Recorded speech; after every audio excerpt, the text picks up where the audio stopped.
Hello, all. How are we doing today? It's really relax. It's a beautiful day, guys. Welcome back to the Africans. It's just me, Africans.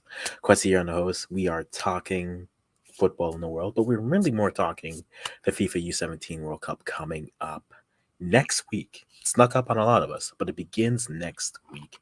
And the title, of my video is very simple. Can I get past Mali? We'll see, guys. Come in if you're new to the channel. We do Canadian African content, and give us a subscribe if you like that type of stuff. Give us a like on this video, share it out, whatever you have to. Let me know where you're watching from. Let me know where you're coming from. Question of the day is U17 World Cup.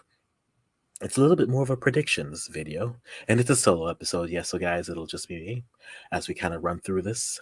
Let me know what your thoughts are for U17 or other interesting thoughts in terms of the world of football that are going on right now. I know here in Canada, we are celebrating greatness. Christine Sinclair is on her retirement tour, and she deserves all the flowers and everything, all the games being sold out from that standpoint. But we have club football coming up. Harry Kane scores, but taketh away for Bayern Munich. So they're in their situation. But like we said, today we are here to talk a little bit about the U17 World Cup. And the first question, which is, and look at this from a Canadian and an African perspective. And the conversation is, how well do we think Canada can do in this group? It's a very intriguing conversation. I think it's very intriguing from the standpoint of, on paper, you look at it and say maybe they're fighting for a third place. Maybe if they perform very well, they come into second. Um, but ultimately, that's the question. How well do we think Canada can do? But also, who are we favoring? Are there young prospects out there that we're seeing that we're hoping that maybe they can be the players who really stand out and shout out? But let's talk a little bit about Canada's roster for this. So Canada did release the roster for the World Cup, and we will throw it up here for you to see just shortly, just so you guys can take a look at it. Now, some names are familiar, some names you have yet heard of. For the most part, it's a very similar roster to the roster that was out there before. So, guys, here is that roster as we're coming through. And what we're going to do is we're going to show that roster here. So, give it up for that roster as it sits. Boom, there it is. So, goalkeepers, Nathaniel Abraham, Dominic Kennerowitz. I'm sorry that I'm butchering names altogether. Alexander O'Brien. All goalkeepers we've seen here.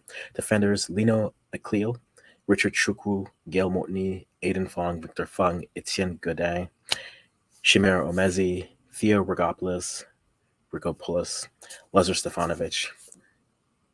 In the midfield, you have Javon Baldwell, Alessandro Biello, Philip. All this practice doesn't go through. And then Tyler Londono. And then up top, you have Anthony Kulkowski, Lucas Ozimek, Eric Pop, Tariq, TJ Tahid, and then Kevon Tavernier. Now, Kevon and TJ, both CPL players playing well. Eric Pop played League One last year, got a move out. Outside of that, Lino Akliel, Algerian-Canadian dual national, coming into the squad. And the question for him is very much, okay, so there it is. But other than that, most of these players are all MLS Academy players, CPL players, a few, and then a few academies out there. We saw a few players that left this group. From the group, we don't see Ruben Dessa, you don't see Ibrahim Igazi on this squad, more than likely prioritized. And we've seen a bit of a transition when it comes to the players that are there. Right, we've seen the players, and I think the prioritizing of this. The interesting thing for the lineup here is, if we look at it versus, say, the transfer market window, we have them assigned and looking a little bit differently, and I think that's very intriguing to me, just from the standpoint of what does this deployment looking like. I think when you're looking at Canada's roster, it does still feel, again, we weren't able to see the two friendlies versus Brazil, but it does feel like it's going to be another 3-5-2 type of a setup. And if you're looking at a 3-5-2 type of a setup, then you're looking at effectively midfield play, wingers, and then, well, not even wingers, fullbacks in your wingback roles. And then from there, now you're looking at where's distribution going to come from. I'm very intrigued to see what Andre Oliveri is able to do with this squad. Now, the key thing to always remember when you're looking at U17 youth tournaments, they are a snapshot of your program and development, but they aren't a indicator of your development, right? And that's one interesting thing. I remember we did a podcast a year ago, and we were talking about how at the U17 level, for example, on the men's side, outstanding players there tend to go on to have had more solid runs and careers versus, say, at the U20 level. And maybe that's just because identification is a little bit faster. They're able to see players move for where they're going. And so for me, U17 is intriguing from that standpoint. But I think looking at the roster that we have here, I think looking at Canada's roster, I mean, Biel is going to be in the midfield more than likely. An interesting note is when you look at a player like Richard Truku, he's listed as a defender, but then he played primarily midfield, attacking midfield with TFC2, which begs the question, where is he going to be deployed? And if you do that, it doesn't mess it up a little bit interesting, because I think if you compare both lists, and that's where it gets very interesting to me, when you compare both lists, it looks much more balance if you look at, say, like a transfer market listing of this versus this. If you look at the Canada's roster, it just looks like it's a straight 3-5-2, where the midfielders, you have 4 midfielders, 5 forwards, of which Kulkowski is maybe your 1-9, but Tahid and Tavernier and even Pop to a degree are all wingers, are profiling more as wingers. So then the question becomes, well, where do they fit? Which, to be very honest, is a question I do have when it comes to Canada on an overall level. The women just went to a back 3, which means you're opening up for that 3-4-1-2 or that 3-5-2 or that 3-4-3. When it comes to Canada, I think my major question is, where do you now put? Is there room for certain types of players moving forward? I think that's where we'll get a little bit more answers when it comes to that. When you're looking at players, like if we look at, let me just pull up the overall. Yeah, let me pull up the transfer market, because from that list, it does look a little bit less like, yeah, it just looks less like that. But when you look at it from now, the transfer market, the roster looks a lot more balanced from that standpoint. Let me just pull that up for you here. You guys, let me know what you're looking at in terms of how you're feeling about the U17s. And now it's snuck up on a lot of us. For Canadians, this is big for me because we get to evaluate what Canada's youth are doing compared to the world. Now, again, they start off against Spain. I don't expect that to go pleasant, but I still think they'll put up a good fight. I think they'll have a good showing. And it's a matter of just managing the expectations and managing the waves and the emotions of these matchups. U17 are very, there's always that theory that says U17 players are like a level, I think it's a lot younger than we give it credit for versus older, because I think the older it is, that's where you start to create more of the differences when it comes to the players that are available to you. So if we look at the roster, for example, when it comes to Canada's here, like we looked at it there, but let's take a look at what it looks like on transfer market. You still have your 3 goalkeepers, then Omezi, Stefanovic, Fung, Godin. That's 4 center backs. Then you have Gael de Montigny, who looked really good at the CONCACAF U17s. Lino Akil, who is a very intriguing dual national Canadian and Algerian, has had time with the Algerian camp and now here in Canada. When I think of him, I also think of a player like Rida Zouhir, who was with Morocco, but then came back and started to had a good showing, to be honest, at the U20s. I didn't like a lot of what I saw with the U20s just because it looked very didn't look like there was a clear plan. Now that's maybe just players who are trying to play to a level that they're used to, or just getting up to the level, but they weren't there. But then, so he's intriguing. Aiden Fong back again, who was there. Victor Fung at Inter Miami, doing well, playing well, and then Theo Rajoklis there in the midfield. Right, Aiden Fong there. Philip there. Tyler Londono, Alessandro Biello. This is where it gets interesting, where you see Richard Chukwu in the attacking midfield, and then Javon Baldwin. And this is like where I have questions, right? Lucas Ozamek, more of an attack. Anthony Klukowski, Eric Pop, there. Those players are your forwards, which makes sense. But now what do you do with a Tariq Tahid, TJ Dahid, and Kevon Tavernier? Because by trait, even if you look at their deployment, they are wingers. If you're going to play a back three with three in the midfield and then two wing backs that can sit back deeper, you're effectively asking your wingers to now play more of a you're asking wingers to play more of a role that is more just direct, which isn't a problem. What's up, JD? Nice to see you on the program. Wish you were here, but it's all good. But like that's the question when I have, right? When you have players like Tahid and Kevon Tavernier, like what are you asking them to do? As wingers, I think yes, wingers to forward isn't as much of a transition, but then there's a degree in terms of playing them within their comfort zone in terms of what they can and can't do. And I think that's my concern. That I think it's also a concern I have when it comes to the national team, right? When you look at Canada's men's team, if you're going to play in a 3-5-2, there are certain players that just don't exist, right? Players like Kevon Tavernier, players like Liam Miller, players like, to that matter, Liam Miller, Theo Corbianu, like where are you going to place an Alfonso Davies? So ultimately, I think it does become a little bit of a question when it comes to what are we asking the players to do in terms of background and just put them in positions where they're much more comfortable ultimately.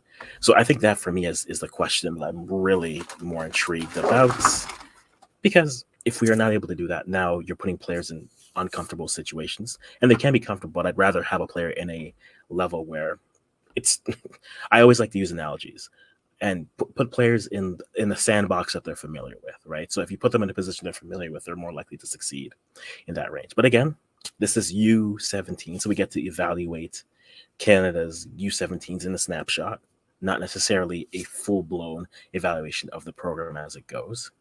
But we'll look at that. So when it comes to that, let's start the going through our predictions and conversations with that. So when it comes to Group A, you have the host Indonesia looking all right.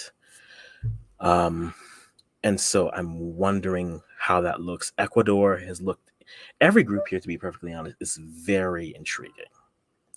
Because at this U17 level, you don't necessarily know who is going to step up to a degree where it's very much players. And also at U17s, you have players who are really going to, players flash more, in my opinion, at the U17 level versus the U20.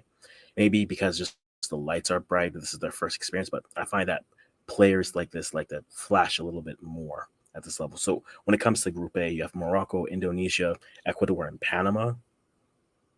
If I'm going to make a prediction, I'm probably going to go with Ecuador and Morocco. I think what Morocco's been doing over the last few years within their entire football program has been hats off to them. Truly hats off to them. And I think if they're able to do that,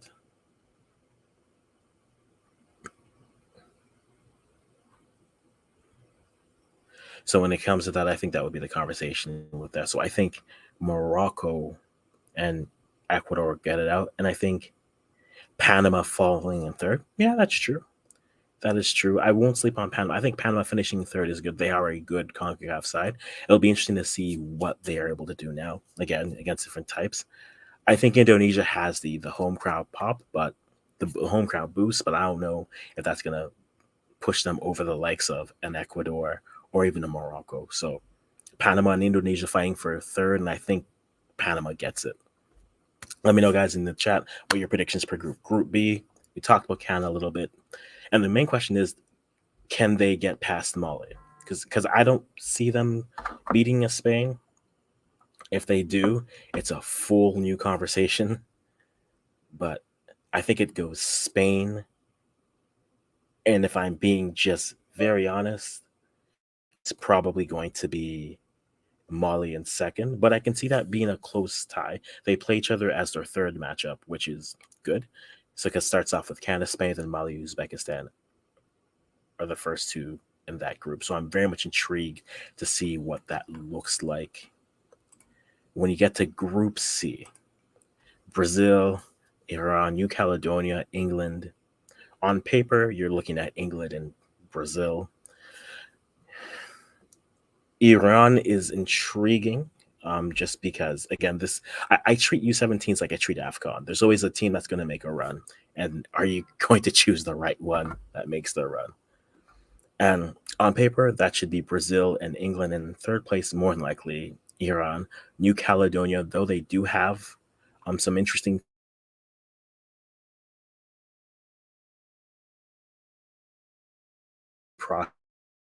prospects down to what they're able to do. And I think ultimately they will fall just based off the pool that is there. So I'm going with Brazil. I don't want to give England too much, but I think Brazil can push a little bit further than England. So we'll go Brazil top, England second, then Iran third. I think the more these next two groups are my fun groups, because on paper anyone can top these.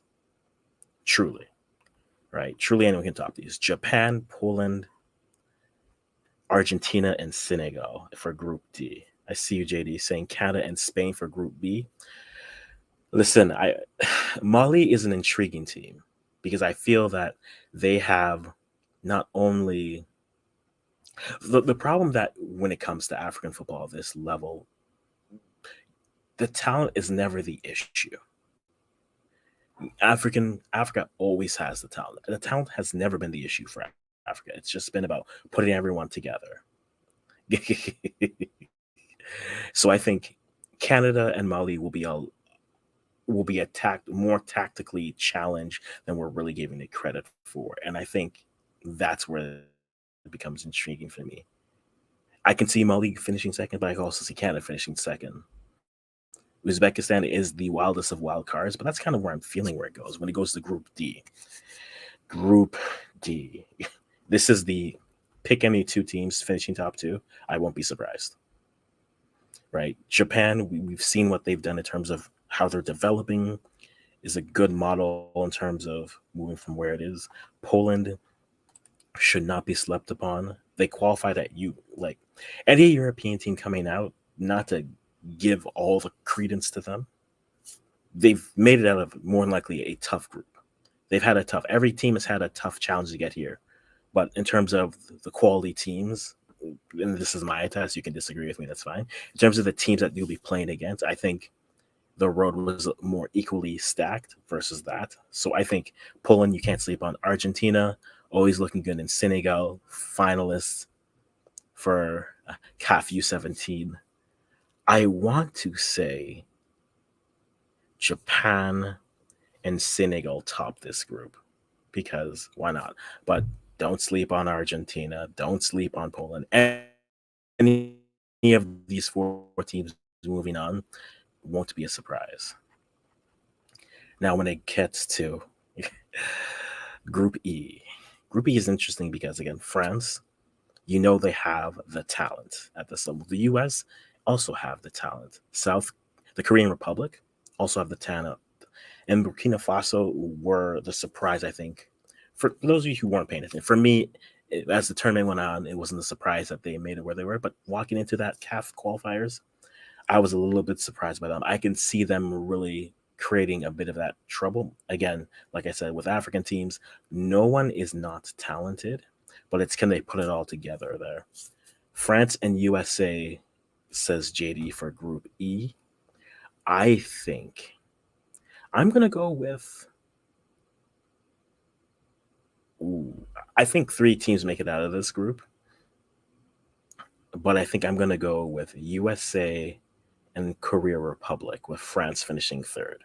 Now, what will happen now, of course, is France will hear this and they will finish first somehow, and then the US will finish third somehow. But the US is a strong U17 side, so I'm not worried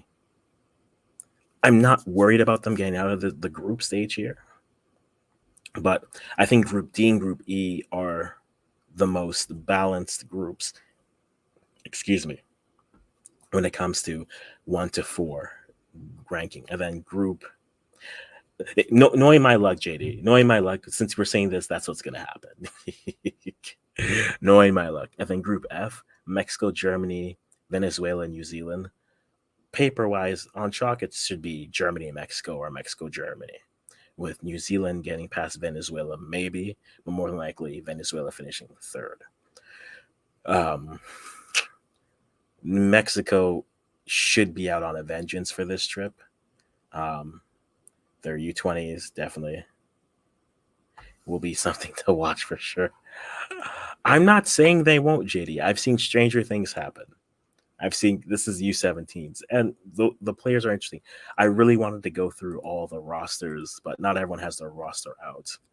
So that is the unfortunate reality of that. But if we take a look at some of the names and the rosters, we'll actually do that right here. Look at some of the players that are available.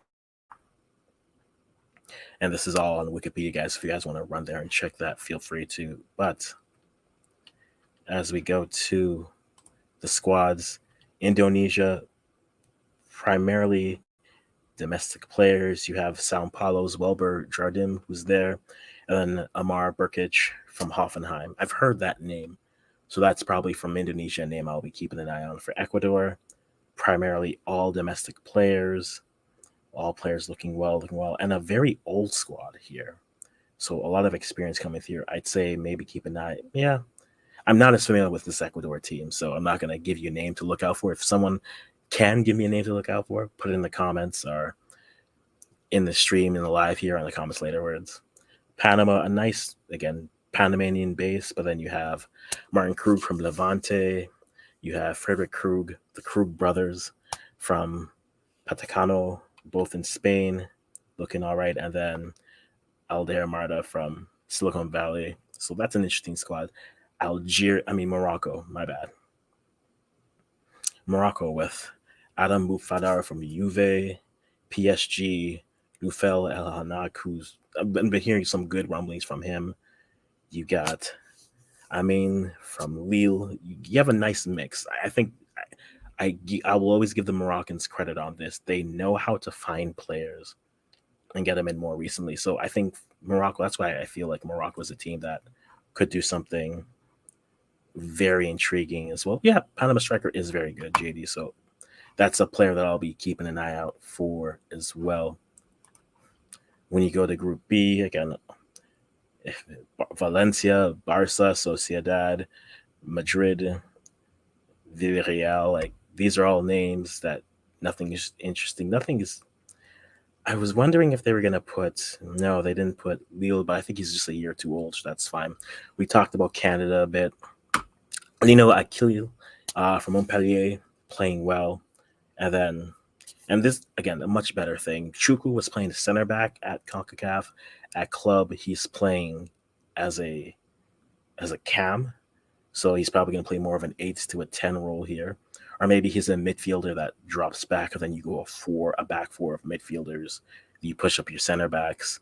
Then you have more of that 4-4-2 in terms of what it looks like. But I think, for me, I'm intrigued to see what Anthony Kulkowski looks like. I think he had a good him, as well as Javon Bodwell, are players that I think from a Vancouver standpoint, we're pretty excited about. Lazer Stefanovic got professional minutes as well. So happy to see what he can do. But those two pro players, Tariq, Kevon, who played at CPL, I know a lot of eyes are going to be there to watch, see what they're able to do here, because that'll be a good showing for the domestic league here. Brazil, the names of the clubs, Corinthians, Santos, all there. Nothing really to to be afraid of. Nothing really. Not. I mean, sorry. Not that it's nothing to be afraid of. You know the quality. All one names. These players all have the quality. Can they put it together? I think Brazil should be able to, but we'll see how it is. New Caledonia. I know a few players from France, 2 from Bordeaux, and then Mugin.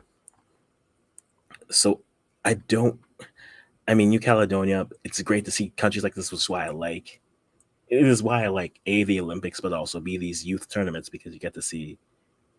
Because of the limit of teams, you get to see more of these teams that just pop out. It's like, oh, let me see what a New Caledonia can do. Let's go with that.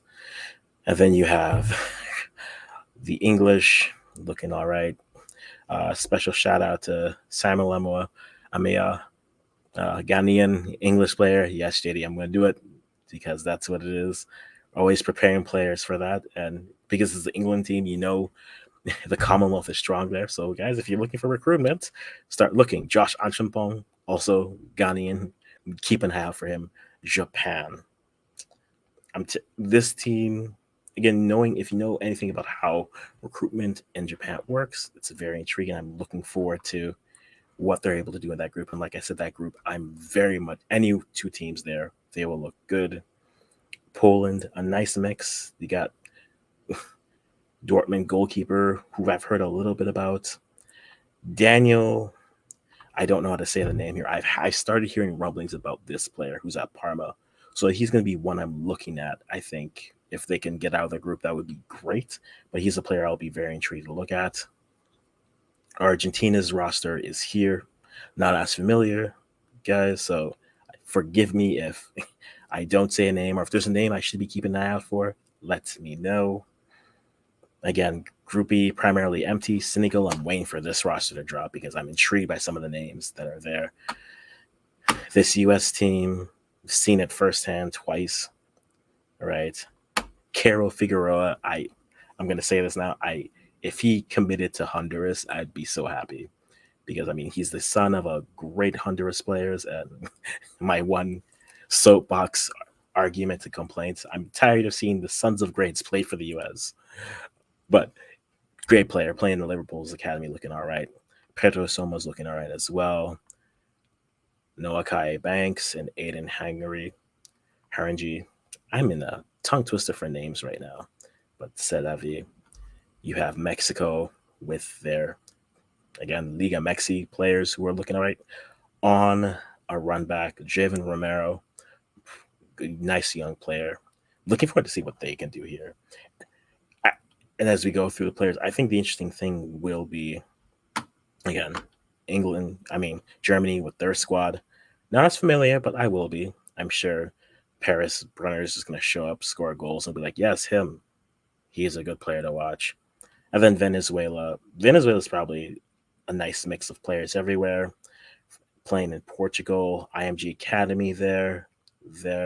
New Zealand is where they are as well. So I think for me, I'm very much powerful as well. I do agree with you, JD. I think Mexico is intriguing from that standpoint because now you're looking at what their group is. I mean, they have Germany, New Zealand, and then Venezuela.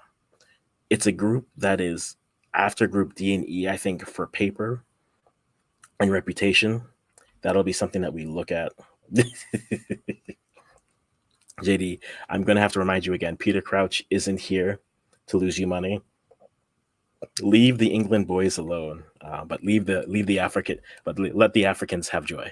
And if you see a dual national Jamaican, you can have them, JD. But no, I think ultimately this will be intriguing. I like the U17s, like I said at the beginning of the video, a little bit more than the U20s because the players here flash a little bit more. I did a podcast last year with one of my co-hosts, and we literally went through it. And in terms of like the golden players, top scoring players like that, they flash more in terms of their European career, their club career at U17 versus a player who really flashes at the U20 level.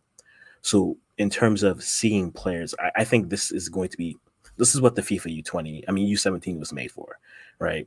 Showcase young players, give that to the world. And I think I'm very intrigued to see what this looks like. You're going to see players. I mean, we saw it with the U20s, right? We saw Gambia's team make a nice deep run, and now we're talking about their players there, and you're combining that coming into an AFCON a year next year. Gambia's looking nice in terms of from an African standpoint, what they can and can't do.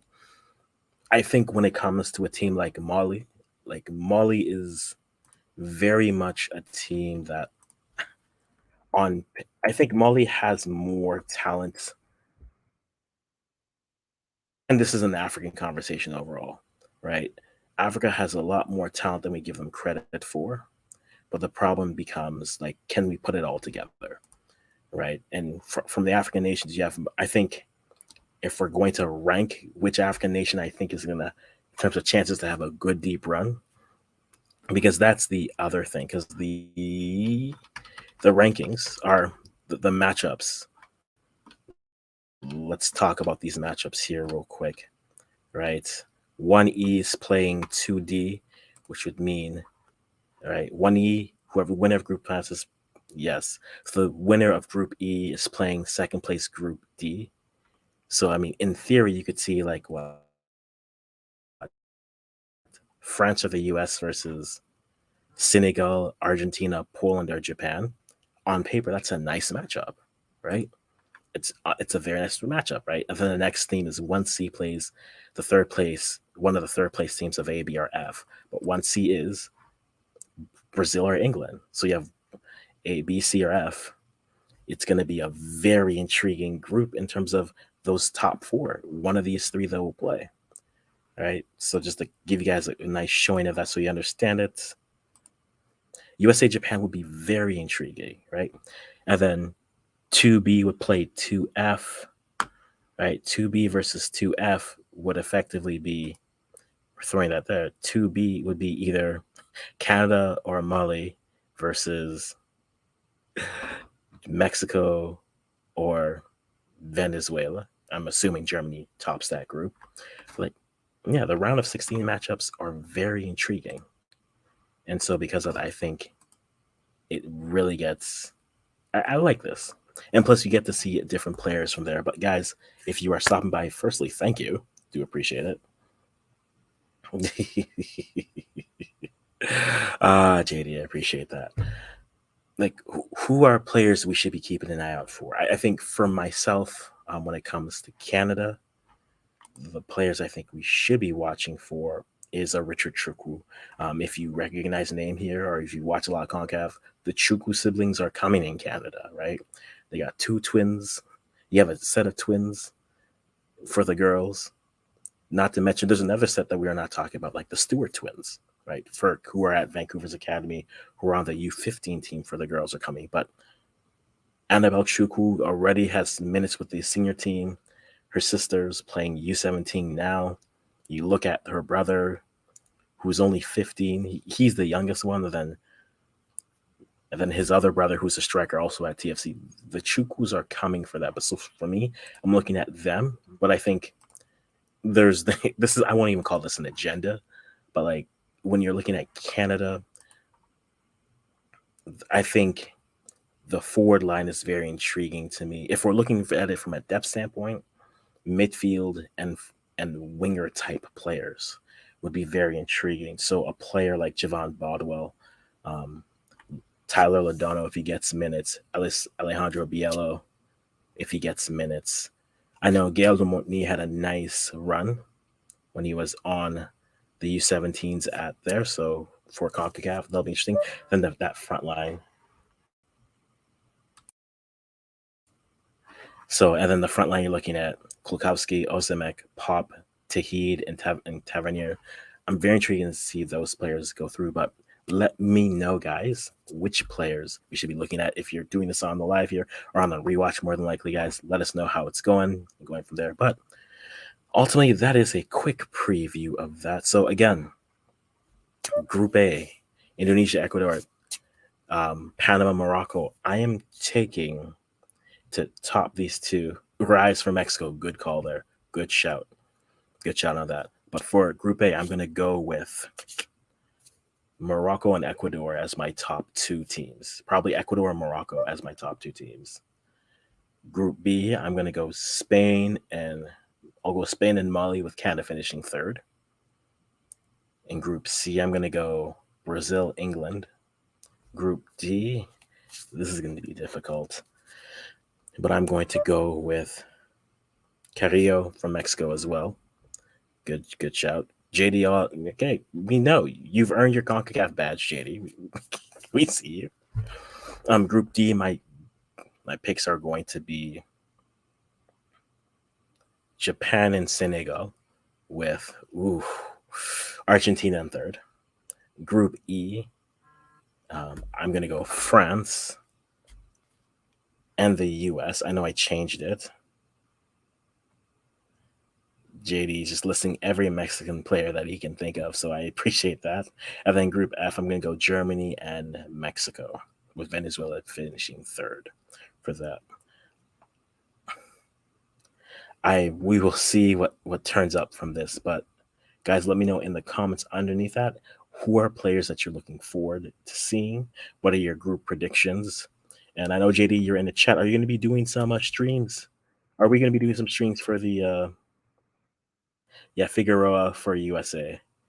No. Are you going to be setting up some streams for that for those matchups for FIFA U17? They're going to be early afternoon for you. Let us know. We'll put it in the comments, guys, a little bit later. We'll go a little short. We'll just go 40 minutes today, guys. But just want to do a little preview talk there, and then just let us know what our players. Medina, yeah, Cruz and Medina. Definitely. So we will have some U17 streams out there for you guys next week. We are covering it, and that is great. And I will do my best to clear out that schedule to make sure that I can be available for some of those, because I am looking forward to this. Because, again, I find that watching the youth tournaments, the U17s tend to flash a little bit brighter in terms of names you hear now and then going further. That doesn't mean that U20s don't, but it just feels more that they are flashing a little bit further on moving forward. So I'm going to pay attention to that. I'm looking forward to see what happens. Again, covering this from a Canadian, African perspective, and I think from a Canada perspective, are there any midfielders who flash? On a very slight tangent, yeah, we're seeing center backs start to flash, right? Luc de Fougerolles got minutes in Carabao Cup.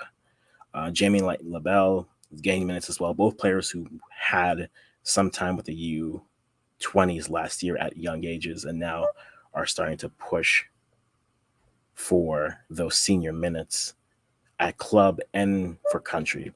So center back looks to be a little bit more resolved in terms of what they can do. Now it's a conversation of what comes next. And I think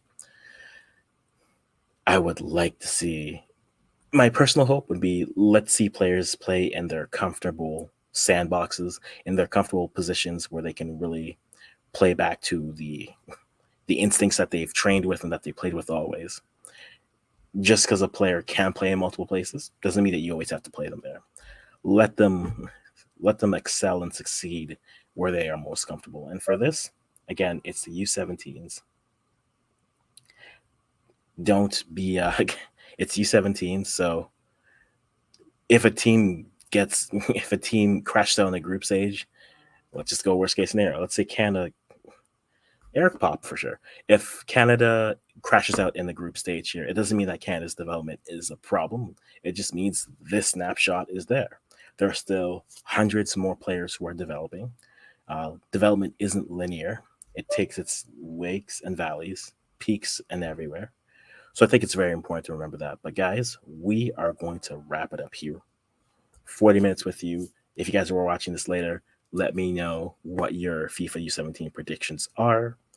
We're going to have some information on games coming. We'll probably put that into our comments at some point, but you'll see it on that WeMAxit channel. So guys, keep your eyes out open for that.